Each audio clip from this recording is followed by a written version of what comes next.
Hello and welcome. Yes, it's me, Kenny Polcari, your host of the party, and today is Tuesday, May 16th, 2023. And what is it that you need to know? Well, the negotiations are going to continue with little clarity, right? Meeting 2 takes place today at the White House. The GOP yesterday rejected the latest Democratic proposals to slash spending. We'll get to that in a moment. And Yellen continues to stir the pot of anxiety. More mixed messages out of the Fed yesterday, and expect more today as we get more Fed speakers taking to the stage. And Mikey Burry, right, from The Big Short, he goes long the regional bank stocks. And what do we have for dinner? We're going to have the linguine with an herb pesto and sauteed shrimp.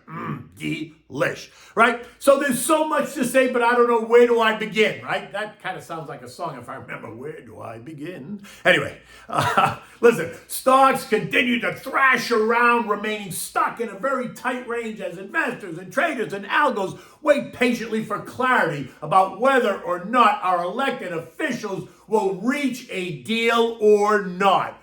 Word that they are making progress did help support markets and investor psyche in the early morning hours. And then at about 3 p.m., we got an announcement that the White House had given Kevin McCarthy and the GOP a list of proposals to reduce the deficit by closing some popular tax loopholes that was swiftly rejected by the GOP. And interestingly enough, the market rallied on that headline. It was very interesting. I was on TV with Liz Clayman, and suddenly that headline came out, and boom, the market went higher. And then to add more fuel to the fire, once again, you got Treasury Secretary Janet Yellen reconfirming the fact that the debt ceiling must be raised soon, or the government could run out of money to pay all its bills as soon as June 1st. Now notice the language.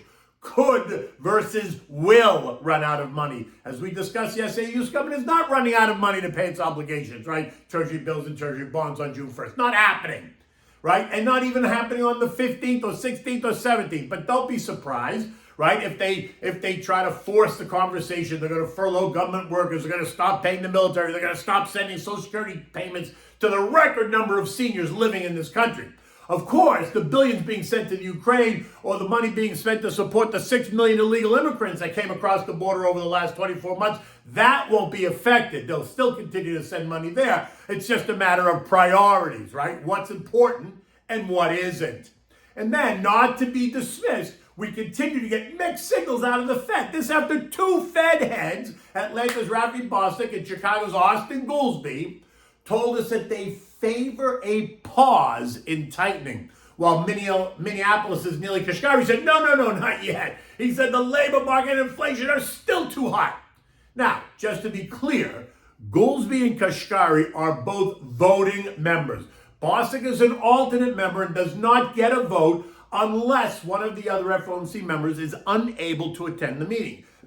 So, of the 3, Goolsbee and Kashkari are the ones you really want to listen to because they're going to be in the room to vote. Bostic, while well respected, remember, he can talk all he wants, but he will not have a vote. But they could use him to test the water, to float the balloon, to see how the markets react, the same way that they could use the other Fed members that don't have a vote this time around. Bullard, Messer, Barkin, George, and Collins, right? They could also use San Fran's Mary Daly.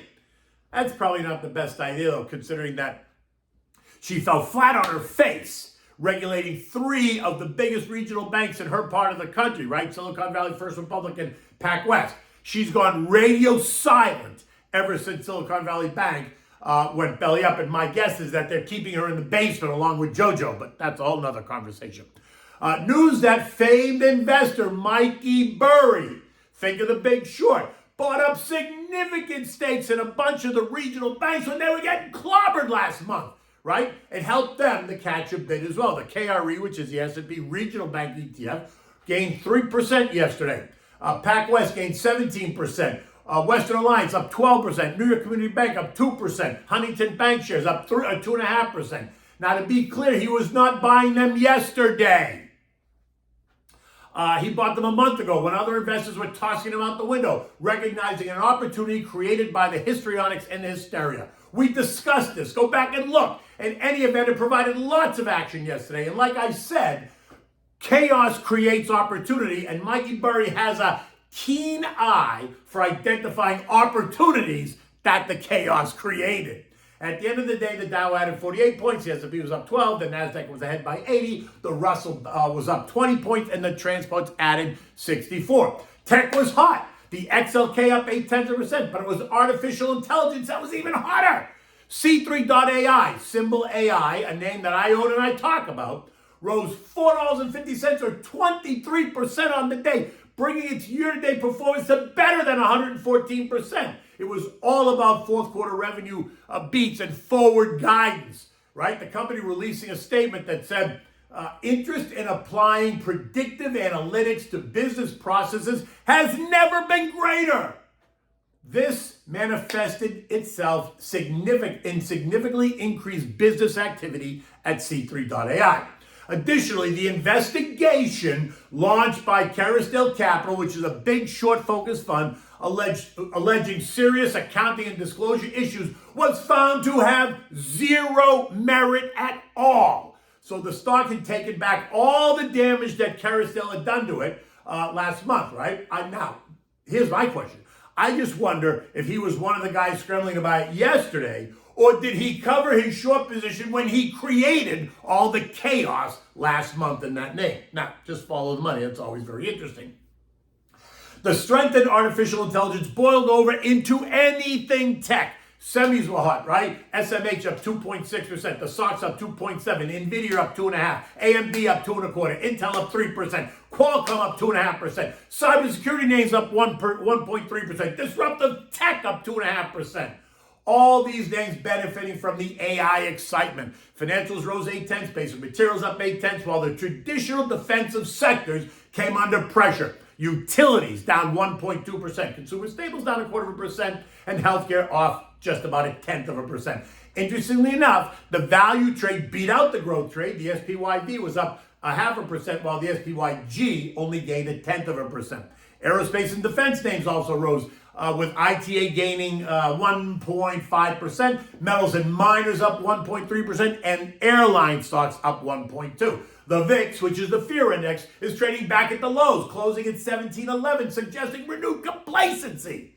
Is that because so many just assume that the debt crisis isn't a crisis at all, and that the Fed is going to pause in June, and that the regional banking crisis is over, and that the recession that we're headed towards is going to be soft versus hard?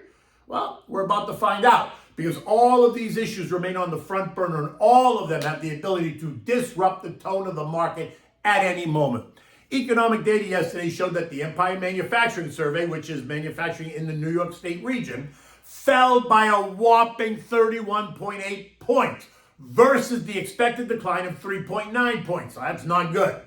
Today we're going to get retail sales month over month expected to be up 0.8, ex-autos and gas up 0.2. Industrial production and capacity utilization are also due out later this morning. Oil rallied by almost 2% yesterday, taking it to $71.30 a barrel. News that JoJo wants to buy 3 million barrels of sour crude to begin refilling the SPR were confirmed by Energy Secretary Jenny Granholm, who said that he could start repurchasing oil for the SPR after completing the congressionally mandated sale in June. In addition, wildfires in Canada also caused traders to suggest that supplies could tighten, and then those additional cuts that may come out of the OPEC Plus meeting on June 4th are leaving traders no options but to put prices higher, as they assume a better than 50% chance that the Saudis float that idea. This morning, oil is trading in line at $71.20 a barrel. Gold, like stocks, is just churning in place, right? Not moving very much really in either direction, closing yesterday down $2.50 at $2,020 an ounce. Gold traders awaiting today's meeting at the White House on the debt ceiling stalemate. This morning we see gold trading down 9 points at $2,013 an ounce, and that begins to suggest that maybe a deal is imminent. Treasury yields at nothing. The 2-year yielding still 3.99%. The 10-year yielding 3.47%. The 3 and 6 month T-bills are still yielding 5.2 and 5.12% on an annualized basis. Janet, she did point out that 1 month T-bills that we discussed yesterday are saying that borrowing costs by the government have risen for the 1-month bills, and that reflects uncertainty about the debt ceiling debate and where we're going. The risk goes up, then the cost of funding that risk goes up, right? That's an Econ 201, so pay attention. Yesterday, the 1 month was yielding 5.7%. This morning, it's yielding 5.66. Again, that's suggesting that maybe a deal is imminent because the yield is coming down. It's not so panicky, right? European markets are slightly higher, all up less than 0.2%, as they too watch a standoff between the Democrats and the Republicans, which many asset managers choosing to do nothing right now. They're just waiting until there's more clarity, right? The bet is that the U.S. will not default. The biggest news today across the continent over in Europe came from Vodafone. They reported weak earnings and announced a massive job cut, right? 11,000 jobs. And investors took that stock down 4%. CEO Margherita Della Valle told investors that their performance was not good enough. Well, really? In Italy, Telecom Italia fell after a report revealed that the state will not pursue its offer to buy the landline network from Telecom Italia, so that's also lower.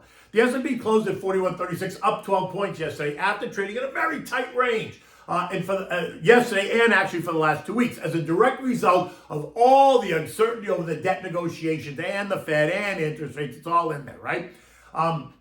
And if it's kept you on the sidelines, then so be it. But these negotiations, while dramatic, are not going to price stocks in the long term. Of all the issues, it's the economic data points that will drive the action in the markets. The debt debate will do nothing to the move.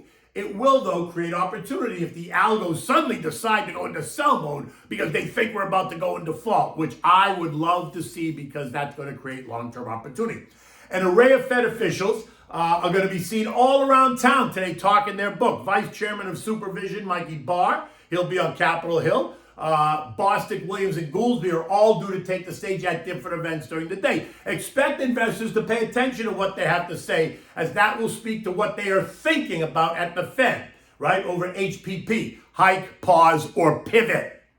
You know the deal. As a long-term investor, you have to stick to the plan. Eliminate the noise. In the end, it's the emotional decisions brought on by those creating the hysterics that present an opportunity for the long-term investor. Okay, so what are we talking about now? What are we having for dinner tonight? Well, we're going to have linguine with an herb pesto. So it's not just a sweet basil pesto. It's got a little bit more, along with sauteed shrimp. It's really a delicious dish because I love pesto and summer's coming, so I'm getting all ready to do it. It's easy to make. You can get the ingredients from your garden. Today's pesto for this dish is a combination of basil, arugula, and parsley, lemon juice, pinoli nuts, grated Parmesan cheese, garlic, and olive oil, right? Now, if you want, you can always add a little bit of spinach to this as well, just to juice it up a little bit more. But this is a delicious dish and easy to make. So you begin by making the pesto in the blender, right? You add the garlic cloves, you add the basil, the arugula, the parsley, you add the olive oil, you blend it. You add a teaspoon of fresh squeezed lemon juice. You add the pinoli nuts, which you've toasted lightly on the stove, and then you add a handful of the cheese, right? You can add some pepper here, but don't add salt because the cheese really does take care of that. You can always add salt at the end if you want, but don't add it to here. Make sure you add enough oil so that it's not pasty, right? It needs to be pesto-like. Then set that aside. Now, bring a pot of salted water to a rolling boil. Add the linguine. Cook it for 8 minutes until it's al dente. You know the drill. Strain it. You're always reserving a mug full of the pasta water to re-moisten, right? While the pasta is boiling, you want to heat up a large saute pan, add a little bit of olive oil. When it's nice and hot, you're going to add the seasoned, large, cleaned, and deveined shrimp. You're just going to season it with salt and pepper. Simple, nothing complicated. Cook it over medium heat until they're nice and pink. They cook very quickly. Reduce the heat to low. Now take that linguine that you've cooked, put it right in the pan, mix it all up so that the linguine is coated with the oil and the shrimp. Turn the heat off. Add in a couple of scoops of the herb pesto. Toss it very quickly to coat it. If it looks like it's drying out, add a little bit more of the pasta water. Serve this immediately with toasted garlic bread and your favorite summer rosé. Now, for this, try the Sancerre from Rumboldt Vineyards, right? It is a rosé that is made from Pinot Noir and is created by lightly pressing the grapes right after the harvest. Its pink color has a light summer fruit bouquet complemented by a burst of raspberry flavor, and it is a must-have for your summer season. retails for about 20, 25 bucks. Actually, this year, maybe it's more. I haven't gone in to buy it yet, but maybe it's more this year. Who knows? Inflation.